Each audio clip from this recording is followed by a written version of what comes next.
What are the 3 biggest mistakes that I see people make on a consistent basis when it comes to fat loss? Stay tuned and we're going to talk about that in today's episode. What's up everyone, Eric Bowling here. In today's episode of Truth Talks, episode number 2, we're going to talk about the 3 most common mistakes that I see people make when it comes to fat loss. Here's one of the biggest reasons why you need to watch this video, because we're going to go over 3 mistakes you are more than likely making. They are very common mistakes. They are not little things that you're probably not doing. These are big things that I see too many people doing. Okay, so let's jump into the first one. Okay, so problem number 1, the first mistake that I see people do. Okay, so the first problem that I see people make is that of doing too much cardio. The problem is people believe that they need to do mass amounts of cardio, and that's not true. I have actually seen people get more results by lessening the amount of cardio that they're doing and focusing more on weightlifting. This is a big thing that I do with my clients. I kind of assess how much cardio they're actually doing on a regular basis, and then I will know how much to take away. Now, usually if someone's doing 3 times a week, then I'll probably bring it down to once a week and eventually remove it altogether. If someone's doing it 5 times a week, I'll just remove it altogether because they're causing too much stress to their body.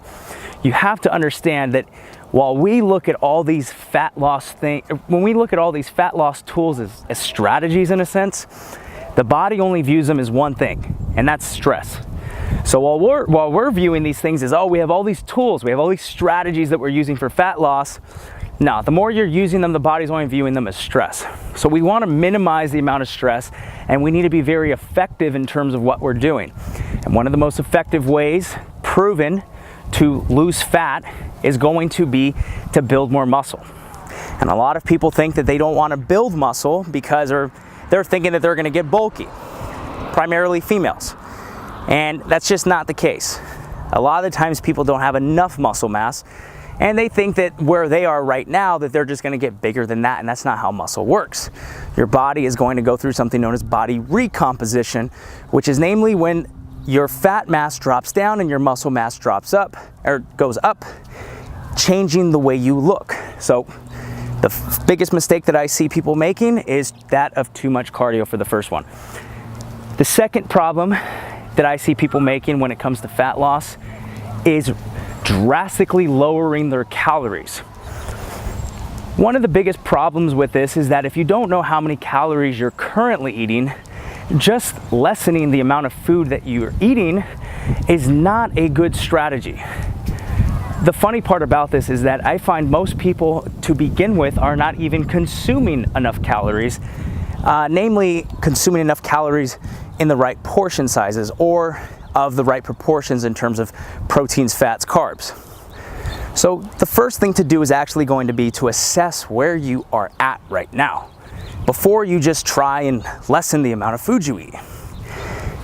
If you're not eating at least the amount of food and you're not consuming the right amount of nutrients that you need at the bare minimum to maintain your muscle mass, then of course your body's not going to be losing fat, because metabolically you're not in a position to lose anything. So the whole idea that it's just calories in versus calories out is wrong. And I have a book coming out on it pretty soon, so I'll post more stuff on that later in the month. But here's the thing, fat loss is just as much hormonally as it is an energy issue. So you have to think of fat loss in terms of a metabolic component, a hormone component, and an energy component. You can't just solely look at it as calories in versus calories out, because I have seen more people who are overweight or obese consuming such a little amount of calories, and with the calories in, calories out method, technically they should be losing fat, but guess what? They're not. So there's a huge component when it comes to hormones and metabolism. So do not just lower your calories. Now, it's not so easy to just say don't lower your calories without giving you an answer of what to do. So here's where I'm going with this. You can't just drastically drop your calories without knowing where you're at. Okay, and I don't know where you're at, I don't know where you're starting. So the best advice I can give you is to actually hire an educated coach who knows what they're doing and who has results with clients in a similar situation as you, whether that's fat loss, whether that's muscle building, whatever. Find a coach who has already delivered those type of results for someone in a similar case study as you. Okay, and that's gonna be point number 2. Point number 3, the biggest mistake that I see people making when it comes to fat loss. All right, some of you already saw this one coming because it is the most common one, and that is only using the scale as a way to measure progress. Here's the problem with just using the scale. It doesn't show you the whole picture. And while I do like using the scale in order to test fat loss, it is only one tool in the entire tool shed. So there's a saying that if your only tool is a hammer, eventually everything starts to look like a nail. And basically what I mean by that is, well, it is what it is. If your only way of measuring fat loss is by using a scale, then you have absolutely no idea if what you're doing is working or not, because your body is not just comprised of fat. And we don't want to just be focused on weight. Your weight is comprised of multiple things. It's your bone mass, it's your mineral content, it's your water, your fluid, it's your organs, your tissues, it's your muscle, and it's your fat. So you have all these different things that comprise your weight. So when you lose 2 pounds in your first week, out of all those different things that I just listed, what was the drop from? And you see, without using multiple tools such as body fat scanners, such as how your clothes feel, assessing your energy levels, and different things like that, you have absolutely no idea where that weight actually came from. And this is a big problem because without knowing where that weight came from, you don't necessarily know if what you're doing is working. So the weight scale is just one tool out of many. The problem with the weight scale is that it's just going to give you back a number. And that number doesn't really mean much, because if you're solely focused on using the weight scale as a progress tracker, then when it goes down, you think it's good. But when it goes up, now you're sad. And you see, now your life is going to be nothing more than an emotional roller coaster, because there's going to be some days where your progress is good, but there's going to be some other days where maybe your body, for whatever hormonal reasons, decides to hold on to a little bit more water, holds on to a little bit more sodium, and let's say on that day, your weight stays the same, or your weight goes up a little bit. And so you see, on the days that your weight goes down, you're happy, and on the days that your weight stays the same or goes up, you're sad. And I find that people who are only using the scale to track progress are actually the most unhappy and unsatisfied people in the world. They're also the people who don't see any results because they're so focused on playing a numbers game. How much weight can they lose? How much weight can they gain? Or how much weight can they not gain? But if you are in a muscle building phase, then same thing. You're focused on gaining instead of losing. The point still stays relevant. So why do people have such a hard time losing fat? I would say primarily for 2 reasons. The first reason is a lack of the right information. You see, people are highly uneducated in terms of what they actually need to do. A lot of people just have no idea how to lose fat.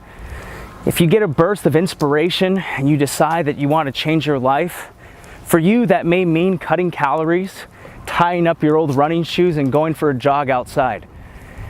It may also mean cutting out all your favorite foods, avoiding carbohydrates, and just eating salads all day long. You see, the problem is most people don't know how to do it. They think maybe just join a gym, but then when they get inside that gym, they have absolutely no idea what to do, and they'll usually injure themselves within the first month because, like I said, they have no idea what to do or how to do it. So lack of the right information is going to be one of the first reasons why. The second reason why is because it takes time. Fat loss, depending on how much you have to lose, is a very slow process. Ideally, the healthy amount of weight that you can lose per week is going to be about 1% of your total body weight. For people who are solely looking to lose fat and do body recomposition to achieve that ideal physique that they want, losing about 0.5 to 1 pound of pure fat per week is a good target. Now that means if you have 52 pounds of fat, it's going to take you a little bit over a year to achieve those results. And a lot of people don't want that. Instead, what they want is they want quick results. You know, you see these lose 7 pounds in 7 days, 21-day fat kickstarters. You see all these type of programs, and people want that because they're focused on weight. Those are the 3 most common problems that I see with people. The problem is that's about 80% of people out there who are trying to lose fat. And if you fall into any one of those 3 categories, then you're more than likely the type of person who has never changed their physique. Maybe you've gone through stages where you've lost a little bit here and then you kind of put it back on. Or maybe you've been the type of person who has constantly struggled. You know, you lose 30, you lose 40, but it's not sustainable long term. And so you then gradually put the weight back on. Why is this a problem? Well, because we have an obesity epidemic in the United States and all across the world. The lack of the right information for people is going to be one of the biggest problems I see. The other problem is people just aren't willing to commit to the time. It does take a long time to change. And people, especially in today's world, want things now. We are an instant gratification type society, and fat loss is not an instant gratification type deal. It is a long-term commitment towards changing your health, by changing your lifestyle, namely. So those are the 3 biggest mistakes that I see people making on a consistent basis. Make sure if you fall into any one of those categories, or if you're making any one of those 3 mistakes, that you fix it, you stop and you change it, okay? And until then, I will see you guys on the next episode of Truth Talks.